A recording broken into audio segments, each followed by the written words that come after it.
第一部分的超商、文具店或者是卖场，都会当看到 Pokemon 的机台，嘛有袂少囡仔等咧耍。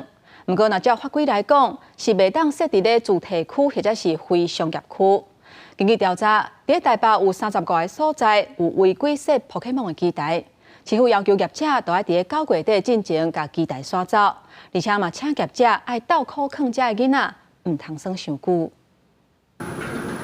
这台宝可梦的机台荧幕是黑色的，一个用布砍掉的。本来伫咧一寡超商的人看到一寡囡仔排队买单咧耍宝可梦的机台游戏，不过即马机台拢无开。原来按照经济部的认定，宝可梦机台是属于娱乐行业，开伫咧主题区或者是非商业区是无符合规定。不然下课时间他拿零用钱或者是午餐的钱去。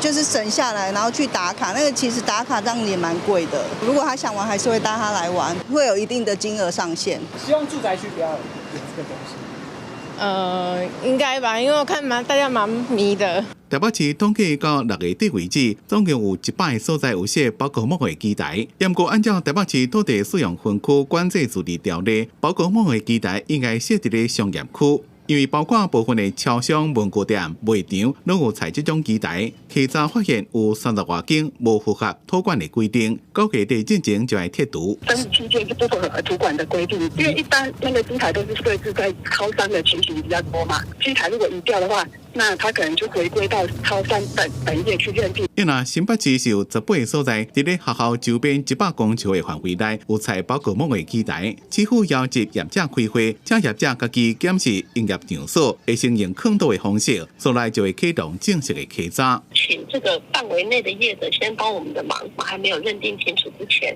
他还是要做好现场营业秩序的管理。那如果有看到小朋友逗留比较久的情况，也去协助我们去做个劝导。因为宝可梦机台进驻台湾了，这么正流行，业者正在甲经济部沟通，要证书正做一般的零售业。新北市经发局表示，到时依照判定的结果，加相关的规范来办理。 台北市商业处是讲，采取开放的态度，会提供行政作业来协助。记者综合报道。